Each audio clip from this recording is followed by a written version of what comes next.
Selamat Oke, malam udah kepada semua para penonton setia saya. Hari ini saya kedatangan seorang pakar, bapak lah antropologi dari Unimed ya. Jadi ya, kali ini kita bincang-bincang sedikit tentang etnobotani. Jadi sebelum kita bicara tentang etnobotani, kepada para penonton setia saya, dan kepada Pak Eron ya, Pak Eron Damani, mungkin pertama ya benar. sekali bisa dikenalkan dirinya. Silakan Pak Eron. Baik. Terima kasih Pak Lister, sahabat dan juga rekan dosen di Visi Pusu. Perkenalkan, nama saya Eron Damanik. Hari ini tercatat sebagai pengajar tetap di Fakultas Ilmu Sosial Universitas Negeri Medan, lebih tepatnya lagi di jurusan antropologi. Iya. Secara singkat, saat ini sudah menyelesaikan studi doktor Ya. 2016 yang lalu dari Universitas Airlangga Surabaya. Mungkin itu saja, Pak Lisar. Iya. Sebagai Jadi, awal.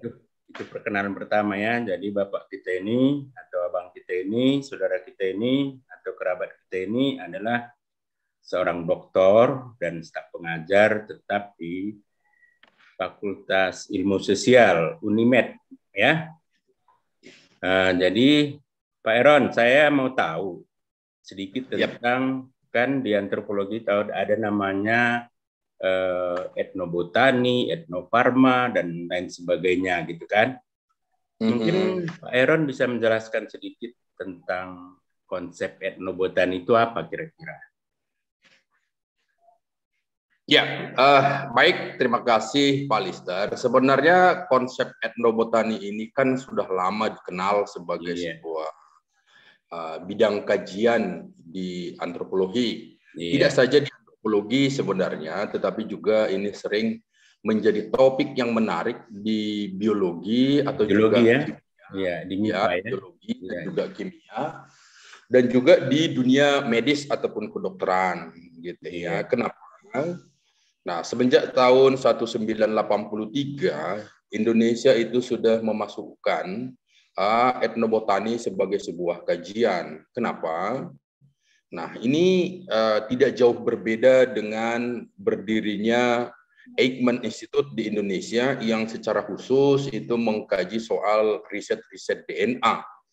Gitu. Etnobotani ini juga berbicara soal sebenarnya adalah sebuah pendekatan, ya, pendekatan dalam penelitian yang mengeksplorasi tumbuhan, ya, tumbuhan botani, ya, berdasarkan ciri-ciri geografis pada lingkungan tertentu, dan dia memanfaatkan tumbuhan untuk, ya, untuk yang pertama misalnya untuk pengobatan, ya, yang kedua sebagai bahan pangan ataupun bumbu-bumbuan.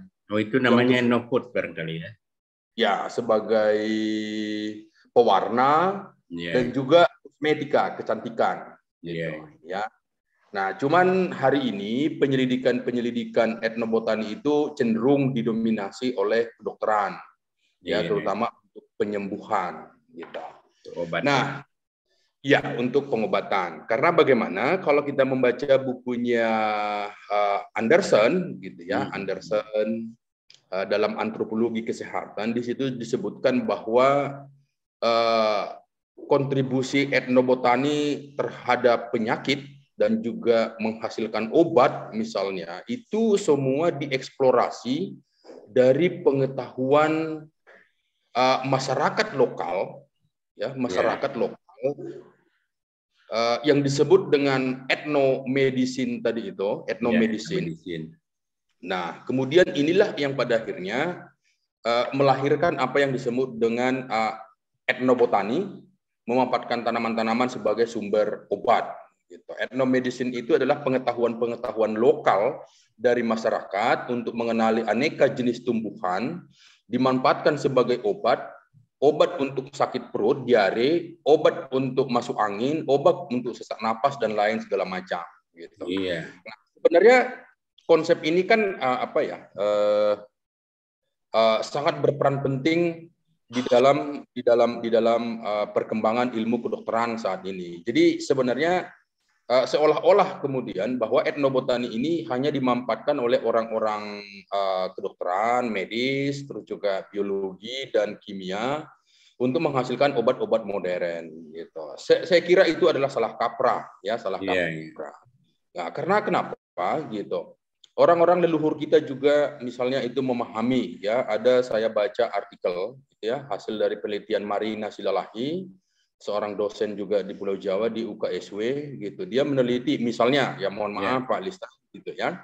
Dia meneliti etnobotani di Tanah Papak, ya, Tanah Papak. Dia itu menghasilkan ada di desa Mersada, gitu.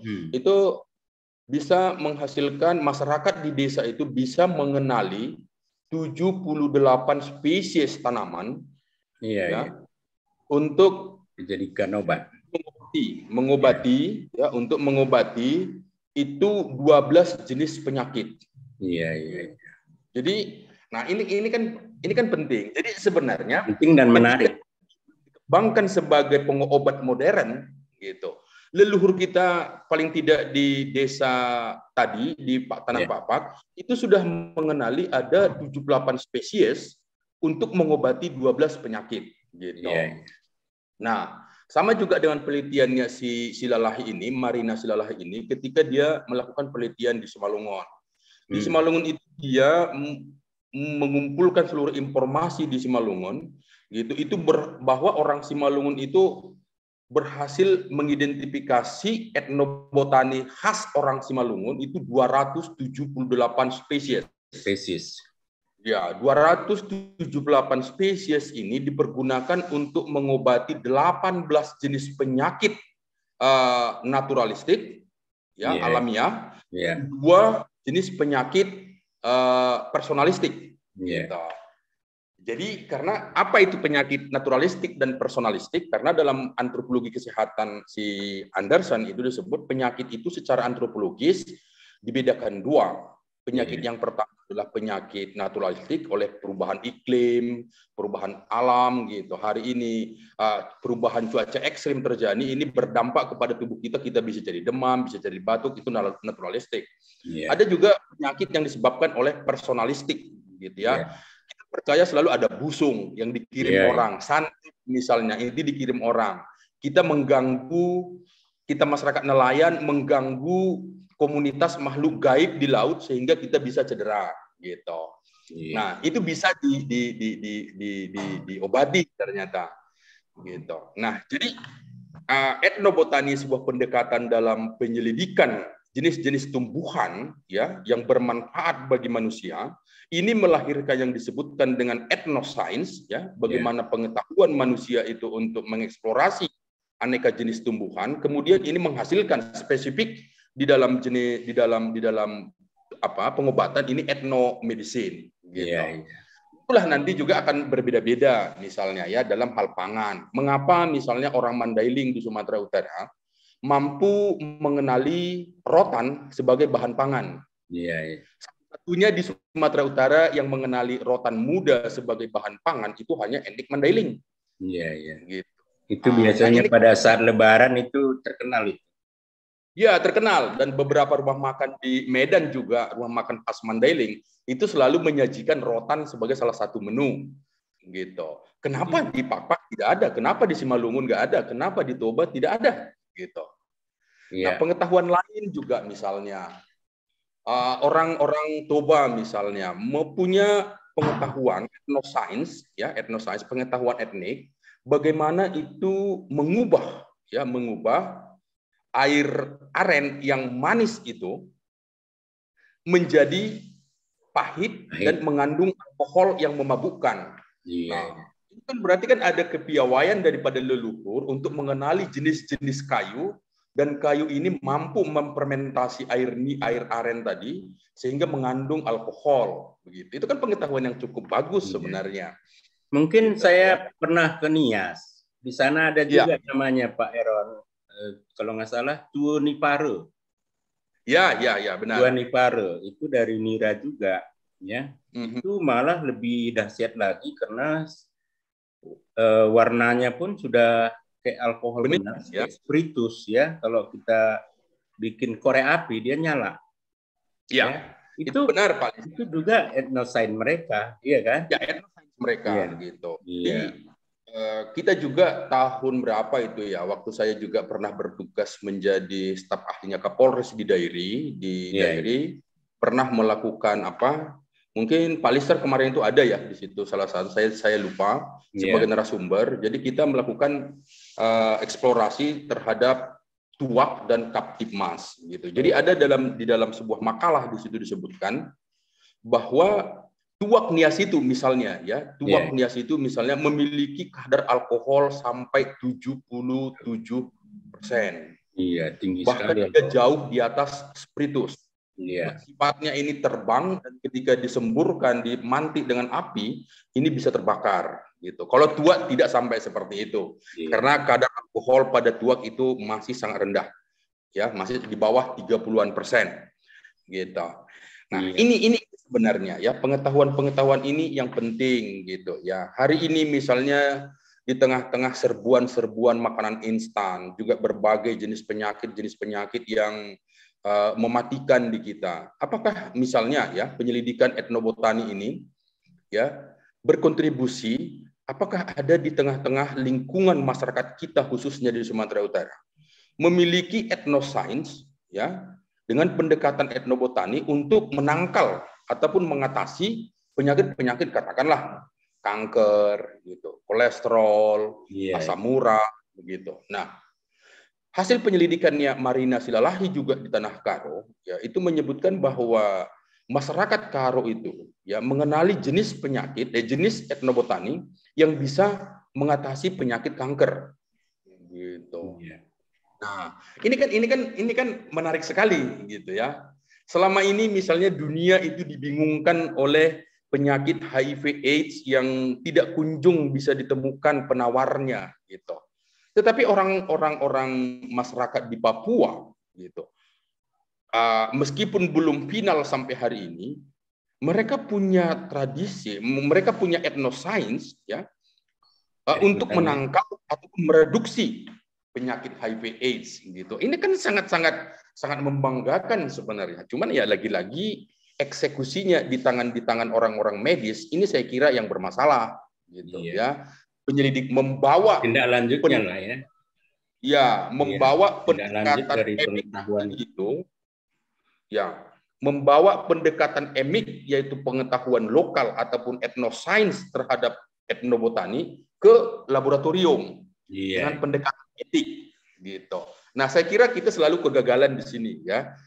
Kebobolan di sini. Jadi ada pengetahuan masyarakat yang katakanlah itu akurat, persentasenya berapa persen begitu, tapi apoteker kita itu ataupun peramu obat secara yang sarjana ini tidak peka terhadap pengetahuan leluhur kita ini, sehingga kadang-kadang ini nyebrang duluan dari Indonesia gitu. Padahal ke tempat lain dipatenkan orang baru kita keberatan. Patenkan orang baru kita bingung gitu. Iya.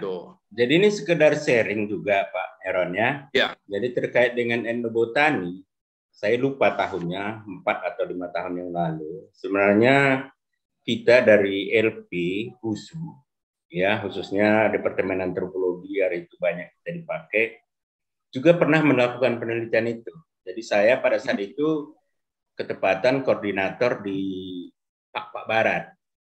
Jadi betul itu apa yang dikatakan Pak Heron. Ternyata para pengobat tradisional atau kita kenal dengan Batra itu banyak sekali pengetahuannya tentang tumbuhan tadi. Tumbuhan apa yang bisa dijadikan obat.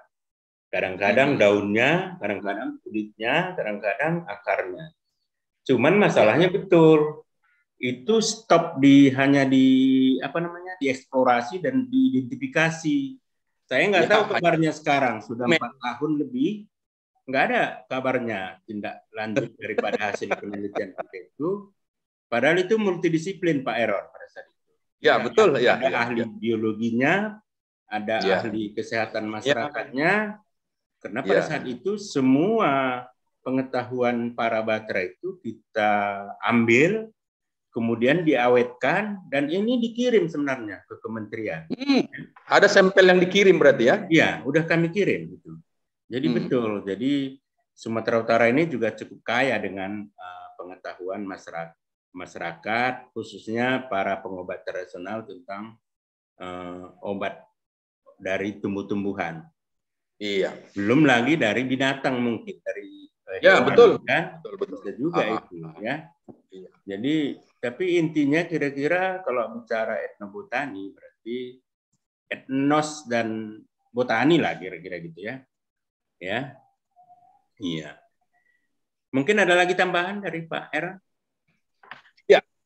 Jadi memang betul. Jadi kalau kita berbicara etnobotani secara etimologis kan berasal dari kata etnik dan botani. Ya, kita sudah paham tentang kedua makna kata ini, etnik dan botani. Mungkin mengapa ini penting dipelajari? Karena ciri-ciri geografis itu berbeda. Nah, masyarakat pesisir, masyarakat pegunungan gitu ya, ada tumbuhan yang khas di dataran rendah, di pesisir, ada juga tumbuhan khas di dataran tinggi gitu ya.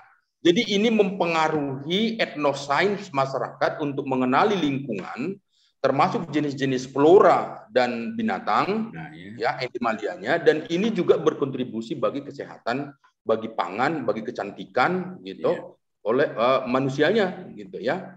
Nah, contoh yang terkenal dari Sumatera Utara dalam penyembuhan misalnya patah tulang pergendangan dari Karo. Beberapa pasien yang sudah diponis ataupun dipulangkan dari rumah sakit akibat patah tulang, patah tebu, remuk misalnya. Kenapa berhasil dan sukses itu di tangan daripada pengobat-pengobat penyembuh-penyembuh dari etnik Karo. Tanpa operasi, tanpa harus menanam pen segala macam. Dan bisa katanya normal, ya? Bisa normal kembali seperti semula. Dan bisa normal kembali, nggak harus diamputasi gitu. Nah, ini ramuan-ramuan seperti apa yang digunakan untuk ini gitu. Ada nggak upaya daripada dinas, katakanlah instansi terkait soal itu, misalnya mengeksplorasi ini lebih jauh, sehingga ini bisa menghasilkan uang yang begitu besar, pendapatan bagi masyarakat atau apa gitu. Tapi kan kita melihat itu tidak ada. Gitu, ya. Selalu saja ketika orang tabrakan ya amputasi yang melahirkan cacat permanen bagi individu gitu. Etnik Karo itu punya kepiawaian, punya pendekatan etnosains dan etnomedisinnya ya yang mumpuni. Ya, orang-orang yang katakanlah mengalami patah tulang itu mereka bisa pulihkan kembali gitu. Ini kan sangat menarik ini Pak Lister saya kira ya. Memang yang terkenal itu dukun patah Karo, tapi sebenarnya hampir semua suku-suku bangsa di Sumatera Utara punya dukun ini, dukun patah ini, dukun terkilir. Di Pak juga pernah saya wawancara pada seorang tamu. Itu tamunya hampir tiap hari datang dari Aceh, dari mana-mana ke rumahnya. Cuman betul bahwa karena dia kan mandiri, kemampuan dia untuk lebih untuk manajemen pengelolaannya itu belum memang. Saya tanya kenapa nggak kerjasama dengan dinas kesehatan? Karena orang tua ini ketepatan memang bukan orang yang sekolahan ya. Jadi sebenarnya kalau saya ya aturannya ya adalah proaktif dari pihak dinas kesehatan untuk melihat orang-orang yang punya potensi dan kompetensi terkait itu. Memang di Sumatera Utara yang paling terkenal itu memang baru Karo. Tapi saya pikir karena di Papua pun banyak itu Pak Heron.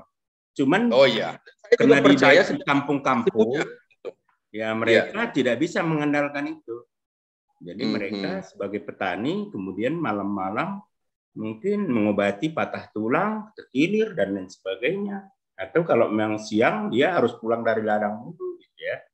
Ada tamu saya di YouTube saya itu Marga Padang dari Jambu Belang kemarin udah saya wawancarai. Katanya udah ratusan patah tulang diobatinya. Cuman dia memang tidak kurang dikenal lah ya karena tidak dukungan ya. Jadi apalagi kira-kira ya yang bisa kita jelaskan tentang saya kira kalau itulah substansi dan pentingnya kajian etnobotani gitu Ya, saya kira karena kenapa gitu. Kita juga hari ini kan kalau kita sakit atau kita menderita luka atau ada penderitaan gara-gara penyakit itu kan juga biayanya berobat ke rumah sakit kan begitu besar gitu ya. Nah, di samping tersedianya obat-obatan modern tadi itu, kita kan harus menggalakkan juga etnobotani ini, terutama untuk penyembuhan, untuk ketahanan pangan. Dua ini saya kira sangat penting, ya. Jadi misalnya kalau kita punya pengetahuan yang memadai berdasarkan etnosains daripada leluhur, katakanlah seperti itu. Ketika kita sakit perut, diare, tak perlulah kita ke dokter, kan? Iya. Itu nggak selalu harus ke pengobatan modern. Gitu. Atau kita misalkan sakit kepala, kalau kita sesak napas misalnya, kalau kita sakit yang lain, kalau kita punya pengetahuan memadai terhadap etnobotani ini, etnosains berdasarkan masyarakat lokalistik ini misalnya, ini kan bisa juga memberikan kesejahteraan kepada orang lain. Kita juga yang menderita luka juga tidak begitu rugi harus membayar mahal untuk itu, gitu ya. Kemudian juga kita tidak menambah racun ke dalam tubuh kita, karena obat-obat kimia itu secara spesifik sebenarnya dia juga akan menyisipkan racun ke dalam tubuh kita. Karena mengandung unsur kimia ya. Nah, gitu. Jadi mungkin sebenarnya lanjut aja nggak apa-apa. Jadi sebenarnya kan tidak ada ruginya, ya, tidak ada ruginya kita untuk mengeksplorasi sebesar-besarnya kata Marina Silalahi itu, ya, dalam disertasinya tahun 2014 tentang potensi pengembangan eksplorasi obat di Indonesia. Di Indonesia itu kan dikenal sekitar 45.000 spesies tanaman. Iya. Ini kan kekayaan yang luar biasa, gitu ya. Ini kekayaan yang luar biasa. Jangan-jangan sebenarnya obat-obat yang dihasilkan di luar sana itu semua berembriokan dari berbahan hasil penyelidikan dari Indonesia. Iya, bisa aja. Cuman kita nggak tahu kan, karena nama obatnya sudah dipatenkan dengan nama tertentu kan. Ya. Jadi itu pengetahuan kita baru. Saya pun baru dapat pengetahuan dari Pak Eron tentang etnobotani hari ini. Jadi pengetahuan ini kemudian saya teringat juga. Karena ini Pak Eron, YouTube saya ini memang fokusnya kan ke Pak. Jadi selalu harus saya compare ke Pak ya. Jadi etnobotani di sini, di Pak itu juga banyak ya. Etnobotani atau etnosains tadi, misalnya bisa digunakan pengetahuan masyarakat tentang tumbuh-tumbuhan, bisa digunakan untuk obat, untuk makanan ya, dan lain-lain gitu ya. Bisa. Dan sebenarnya belum digali juga, sama seperti yang lain-lainnya, atau hanya sekedar identifikasi saja. Tindak lanjutnya untuk menjadi obat yang modern sebenarnya berpeluang untuk dilakukan ya. Jadi kalau di Pak itu ada namanya tabar. Iya. Tabar. Jadi tabar ini bisa untuk obat terkilir, untuk obat patah tulang. Ya, itu namanya tabar sihir. Tapi kalau untuk obat perut, obat kepala, obat pening, yang saya tahu ada namanya tabar saja. Ya, itu semua ramuan-ramuan yang dibuat oleh para pengobat tradisional. Ya, jadi hal yang sama tentu juga di Karo sudah lebih terkenal dibanding dengan suku lain di Sumatera Utara. Banyak sekali obat-obat. Di Medan ini pun mereka sudah buka praktek kan begitu kan. Tapi suku-suku lain kurang berkembang. Walaupun kita tidak tahu apa kendala mereka juga ya. Walaupun sudah buka praktek. Mungkin juga di Simalungun punya banyak obat-obatan. Jadi tabar itu tadi Pak Eron, itu ramuan dari berbagai jenis tumbuhan. Dan itu saya peroleh waktu kami mengidentifikasi itu tadi tumbuh-tumbuhan yang bisa dijadikan obat berdasarkan pengetahuan Batra tiap suku bangsa. Makanya sudah diidentifikasi juga di Simalungun hari itu, saya lupa siapa bertugas di sana, ada juga di Karo dan di Mandailing, di Nias hari itu, pokoknya seluruh etnik yang ada di Sumatera Utara hari itu diidentifikasi. Dan laporan itu sudah sebenarnya kita serahkan ke pihak yang mensponsori kita lah pada saat itu, Kementerian Kementerian Kesehatan kalau nggak salah ya. Karena kita juga dipakai oleh orang LP yang jalin kerjasama itu pada saat itu adalah lembaga penelitian USU. Cuman kita dipakai dari dosen-dosen antropologi USU. Ya. Jadi mungkin close statement aja Pak Aaron, apa yang mau dikatakan? Ya, terima kasih Pak Lister. Jadi kalau pernyataan terakhir dari saya sebenarnya, ya bagi penonton setia channelnya Pak Lister Brutu ini, Lister Brutu Channel. Ya, Lister Brutu Channel ini, mohon maaf ya. Saya kira bagi Anda yang menyaksikan siaran ini, ya, mohon diidentifikasi jenis-jenis tumbuhan ya sepanjang yang bisa dikenali, termasuk juga katakanlah pada awalnya ini berguna untuk ketahanan pangan dan juga kesehatan, tetapi tidak ditemukan lagi ataupun sulit ditemukan jenis tumbuhannya, maka ini perlu dikonservasi. Baik yang masih ada maupun memerlukan konservasi, ini penting bagi kita untuk menambah ya daya juang bangsa, khususnya daya juang masyarakat yang bersangkutan, yang berkontribusi bagi ketahanan pangan dan juga mengatasi jenis penyakit. Nah, ini sangat penting. Kenapa? Karena sebagaimana yang saya sebutkan barusan, bahwa pengembangan obat ataupun penyembuhan modern saat ini tidak bisa dilepaskan dari pengetahuan etnik ataupun etnoscience yang berasal dari leluhur kita sejak zaman dahulu itu, gitu ya. Nah, karena kenapa? Dalam perspektif etnobotani ya ataupun tentang penyakit gitu.